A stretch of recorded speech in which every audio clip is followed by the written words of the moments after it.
Hi, I'm here with Bernie from Dead Alive Games. He is one of the co-founders, and we're here to talk about the games that you have from Dead Alive Games. Cool. Thanks for having me here.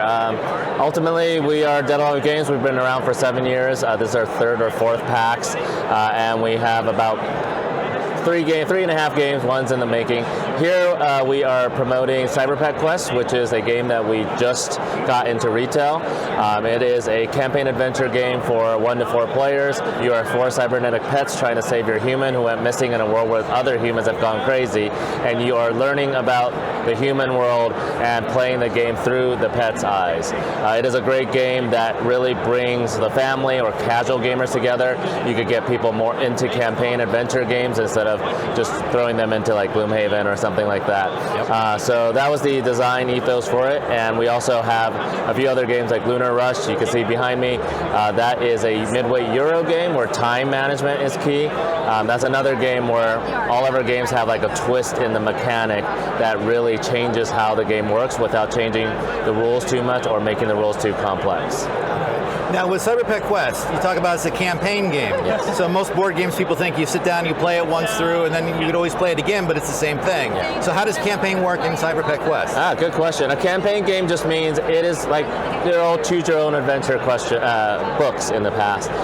You play a chapter, there's an objective for that chapter, and then when you're done, you go on to the next chapter and the story continues. And when you play from the beginning to the end on one of the multiple paths in the game, you get the full story. And then you can play it again and choose something else. It's like alternate reality. Alternate timelines. It's like alternate timelines where you're like, oh, what if we went this way instead of the other way? So there's a bit of replayability along with that.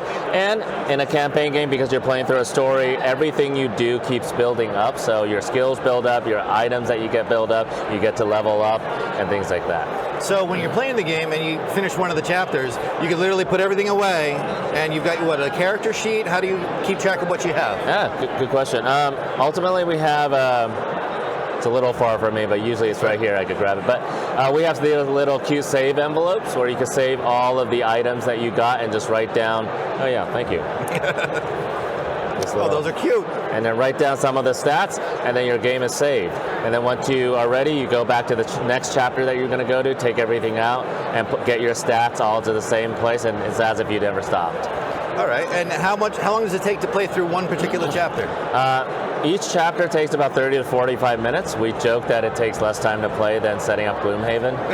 That's a massive, awesome campaign game that is a little too complex for everyone. And to play through a campaign, you play through 6 chapters, so you could do it in a long weekend or a week. Or you can spread it over multiple game nights, kind of just keep coming back to it, but building up the characters. Yeah, and then the game, I don't have it with me, but it's about this big. Just grab one of those. Cool. Yeah. There you go. The game is this size.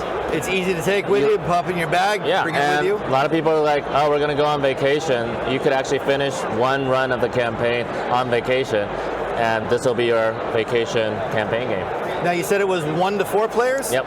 So how does solo mode work on that? So you always have to play 4 pets. It's like a Dungeons and Dragons campaign where you have a balanced party, a rogue, a fighter, a tank, and all that. So we were considering, like, is it 1 pet, 2 pets, 3 pets, depending on the number of players, but ultimately for balance and for the fun of like the level design.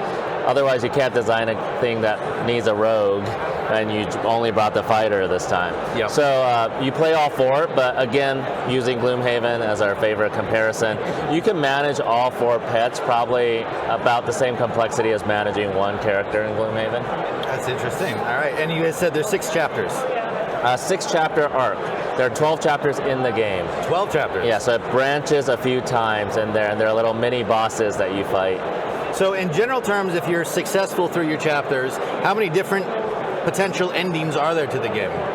The ending, there's only one. There's only one, okay. There are different paths to get to that ending. Okay. And what's the age in terms of how young would you recommend this game for? We recommend this game for 8 or older. We have demoed to 6 and 7-year-olds before, but that will require a lot more parental supervision and guiding and all that. But they have finished a chapter. That's fantastic. Yeah. So I'm looking at it and I'm kind of thinking Paw Patrol is kind of probably a very big influence on there. Yeah, Paw Patrol, Homeward Bound, Secret Lives of Pets, even Stray, the video game. Those are all inspirations. There are a lot of video game mechanics in the game too, in terms of like having a tutorial chapter to teach you the basics, having a difficulty level that you could change in game, having roguelike experiences where if you die, you keep everything and you just play it again a little stronger, as well as just different level design. And like each level, we kind of go, what is the mechanic of this level that test your spatial abilities and things like that. And why cybernetic versus just regular? Good question. Our first game is called Omicron Protocol. It is a world not too far in the future where everyone started having cybernetic implants. In that world, someone downloaded a computer virus to their cybernetics and it started controlling their minds. Uh-oh. And for pets who have cybernetic parts that replace, limbs and things like that, they got smarter. And so there's an animal faction in there. You can see over there later, there's like an elephant and a chimpanzee. Yep. The cat is actually a playable character in that world. Oh, interesting. So because of that, we brought the cat over, and this is her story. And we're like, well, other pets in that other game is all cybernetically enhanced, so it'll be cyber pets. Okay. Now, are the two worlds connected, or is it just kind of borrowing the character? No, they're identical. They're identical. It's at the same timeline. The tone is completely different. Okay. I would say the tone on that does not look the same as the tone on this one. So that's definitely a darker, grittier, apocalyptic world. This one, it's still in the apocalyptic world, but think of it this way. It's in the mind of the pets. They don't know the apocalypse that's happening to the humans. To them, they're like, humans are just weirder than normal. But we got to go save ours. Yeah, we got to save ours. And why are they trying to catch us? Interesting. Now, what is Omicron Protocol? What's the basis for that? Omicron Protocol, the basis for it is you are trapped during an apocalypse where the city got locked down and you are forming factions to try to survive or escape. You're cut off from the outside, and different factions are just vying for resources, or there's a triad in there that's just consolidating their power. There's a survivalist group that's just a bunch of preppers. We're like, we were right the whole time and we're ready. Law enforcement, most of them evacuated, but some decided to stay to try to help people. And then of course there's animals.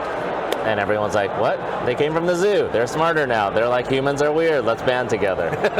Similar premise, totally different tones. Yeah. And, one's for kids and families, one's for the more mature gamers. Yeah, more mature gamers. What's the age range for Omicron? That one we say 14 plus. 14 plus. It is definitely a miniatures game. We simplified it a lot to try to get more people into miniatures. Like there's a solo co-op mode to a miniatures game. Oh, very nice. The rules are almost the same because we want people to play together and learn it, and then try playing competitively against each other. Very cool. Now, does it come with miniatures? Yes. Or is STLs, or how does that work? It comes with 50 or so miniatures, That's a lot of and miniatures. everything's in the box. It's like, passes the Christmas test, you open it, you can play.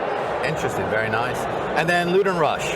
Lunar Rush is a mid-weight Euro game where time management is key. There aren't too many games where planning ahead and that timing aspect really matters. In this one, you are conglomerates trying to send people and resources up to the moon to build out your moon base because you discovered a new type of gem better than diamond and new type of metal better than gold.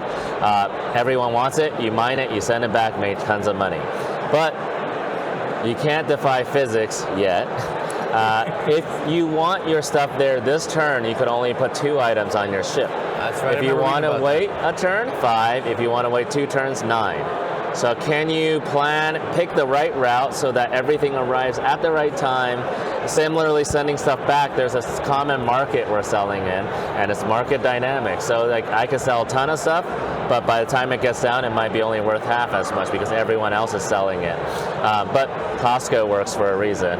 So bulk strategy could still work. So all that combined into like a 1 hour, 30-minute game where the crunchiness is, again, in you trying to figure out the puzzle of how everything interacts rather than the set of rules. It reminds me a lot of my college days in linear algebra, trying to manage all the different things consecutively. Yeah, So it's very. You're trying to like get all that together, and it's simultaneous play. So you're not waiting on someone to solve that linear algebra equation. Good. Now, how many players for Lunar Rush?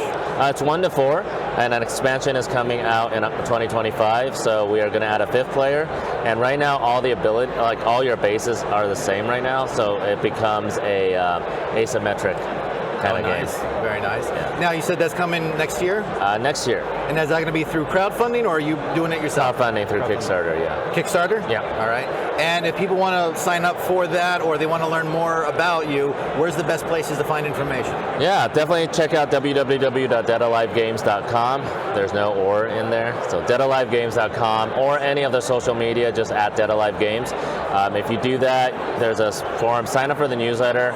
We send out about a monthly update, and you'll learn about kind of upcoming Kickstarters and things like that. Okay, and then that's where you'll see the information for like the pre-launch, where people can sign up and start building up that hype. Yeah, and also any content creators who make like preview or even review content for us, we usually post it up there too. Perfect.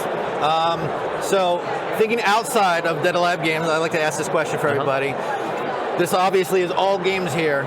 If you're getting together with a bunch of friends and you're going to drop something down on the table and play it, what are you going to play with somebody? Oh. Think about every and all games that you've ever played. What's the one that you're gonna throw down there? That's a hard question. Not Gloomhaven. Yeah, Gloomhaven. Cyber Pet Quest. It really does depend on the group, right? Yep. But I think if I have a hardcore enough group of gamers, one of my favorite games I always make everyone play is Chaos in the Old World by Eric Lang. From 2008, so one of the OGs. Perfectly balanced, I love asymmetric games, perfectly balanced asymmetric area control game where you're one of the chaos gods in the Warhammer world, which I also love. So that's it's like a marriage of everything I love and a beautifully designed game. So based on that response, you've created this entire company just to fund your Warhammer addiction. Pretty much. Understandable. I need another army. Well, thank you very much for your time. I really appreciate it. Thank you. Yeah.